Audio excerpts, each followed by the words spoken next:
আসসালামু আলাইকুম প্রিয় ভিউয়ার্স, আপনাদেরকে আজকে একটা নলেজ দিই। সেটা হচ্ছে আজকে আমার এক্সপিরিয়েন্স থেকে শেয়ার করি। আমরা সাধারণত যে রেগুলেটরগুলো ইউজ করি, আমার একটু কাছে আনতে হবে, সেই রেগুলেটরগুলি টিথ থাকে, টিথ ক্লাম বলতে আমরা যেগুলো বুঝি সেটা হচ্ছে একটা নর্মাল রেগুলেটর দিয়ে আমি বুঝাই। এই রেগুলেটরটা টিথ ক্লাম হচ্ছে যেটা সিলিন্ডারে লক করে, সেটা হচ্ছে এতটুকু একটা টিথ। হ্যাঁ, এটা একটা লং টার্ম পরে 1 বছর 2 বছর 3 বছর বা 4 বছর পরে এটার দুর্বলতা চলে আসে। এই ছোট্ট দাঁতের মতো এই ক্লামটি এই যে ঢুকে গেল, আবার এই যে বের হয়ে আসছে, এটার দুর্বলতা চলে আসে। হ্যাঁ, সেক্ষেত্রে দেখা যায় যে গ্যাস লিকেজ হয়। এর প্রুফ আজকে একটা আমরা পাইছি। কাস্টমারের কমপ্লেন আসছে যে গ্যাস লিকেজ হয়, মাসে তার 3টা বসুন্ধরা গ্যাস শেষ হয়ে গেছে। প্রবলেম ফাইন্ড আউট তারা করতে পারে না, বাট পরবর্তীতে আজকে আমি বললাম চুলা ধরে নিয়ে আসতে দোকানে আনার পরে দেখি যে ওই রেগুলেটরের গোড়ার থেকে গ্যাস লিকেজ হচ্ছে। সেটার ভিডিও আমি আপনাদেরকে দিব, কিভাবে লিকেজ হয়, কিভাবে এটা আমরা টেরও পাই না। কিন্তু আসসালামু আলাইকুম ভিউয়ার্স, আজকে যে বাসা থেকে এই রেগুলেটরটি আনছি সেটি 1 মাসে 3টা গ্যাস শেষ হয়ে গেছে। কমপ্লেন আসছে, দেখেন এই যে রেগুলেটর গোড়া থেকে আগুন আসতেছে, আগুন বের হচ্ছে।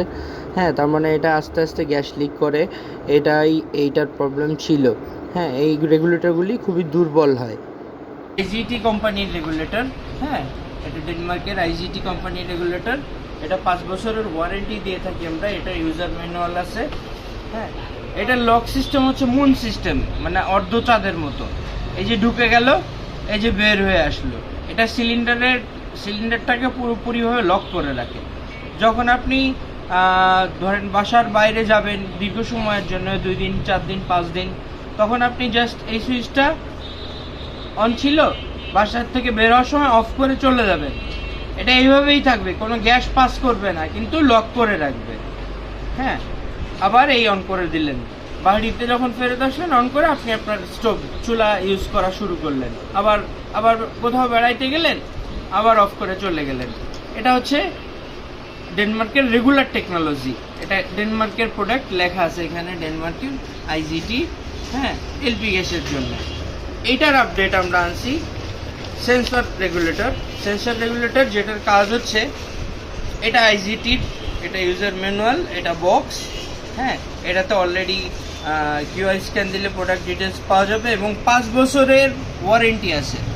5 বছর টিপ, এটা ইউজার ম্যানুয়াল, এটা বক্স। হ্যাঁ, এটাতে অলরেডি কিউআই স্ক্যান দিলে প্রোডাক্ট ডিটেলস পাওয়া যাবে এবং 5 বছরের ওয়ারেন্টি আছে। 5 বছরের ওয়ারেন্টি আছে। এই প্রোডাক্টটার সবচেয়ে বড় প্লাস পয়েন্ট হচ্ছে এর একটা সেন্সর আছে।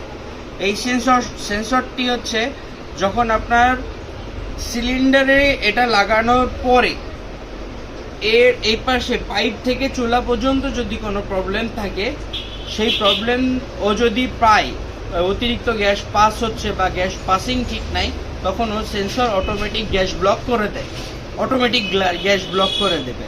হ্যাঁ, এবং এই মিটারটাতে আপনি কতটুকু পরিমাণ গ্যাস আছে তা দেখতে পারবেন না, কিন্তু গ্যাসের প্রেশার কতটুকু আছে সেটা দেখতে পারবেন। আমি প্র্যাকটিক্যালি আপনাদেরকে বড় গ্যাসের একটা সিলিন্ডার দিয়ে দেখাই। 35 কেজি গ্যাসের সিলিন্ডার রেডি। হ্যাঁ, 35 কেজি গ্যাসের সিলিন্ডার। হ্যাঁ, এখন আমরা দেখবো যে এটা আসলে গ্যাস পাস করে কিনা। আমি ডাইরেক্ট রেগুলেটরটি সিলিন্ডারে লক করলাম। এখনও কিন্তু আমি সুইচ অন করিনি। আমার মিটার কিন্তু এখনো জিরো দেখাচ্ছে, 0। এবার দেখেন আমি সুইচ অন করে দিলাম, এই যে সুইচটা ঘুরায়ে আমি উপর দিকে লাগছে। হ্যাঁ, এই যে অন করে দিলাম, গ্যাসের প্রেশারটা দেখো, এই যে গ্যাসের প্রেশার চলে আসছে। হ্যাঁ, গ্যাসের প্রেশারটা চলে আসছে, কিন্তু এখান থেকে গ্যাস বের হওয়ার কথা। এখন দেখা যাচ্ছে আমি যে অন করছি, এখানে তো ফায়ার করলে আগুন ধরার কথা, আমার তো গ্যাস অন করা। সেন্সর কাজ করছে এমন ভাবে যে ইনস্ট্যান্ট ও গ্যাস ব্লক করে দিয়েছে। এটা যদি আমি এখন পাইপ লাগাই ক্লাম করে, যদি আমি কোনো চুলাতেও পাস করি, সেক্ষেত্রে পাইপেও কোনো লিকেজ থাকলে, হ্যাঁ, আমি এই চুলাটাতেও যদি এই চুলা থেকে ডাইরেক্ট লাইন নিয়ে এখানে সংযোগ দিই, পাইপে যদি কাটা থাকে, ইঁদুরে কেটে দেয় বা কোনো ধরনের কোনো লিকেজ থাকলে এই রেগুলেটর সেই লিকেজটা ফাইন্ড আউট করতে পারে এবং আপনার ওই গ্যাস লিক হওয়াটা বন্ধ করে দিতে পারে। এটা আমার এখানে অ্যাভেলেবেল পাবেন খুবই সুলভ মূল্যে। পাইতে হলে মিড এন্টারপ্রাইজে চলে আসুন। কষ্ট করে দিন।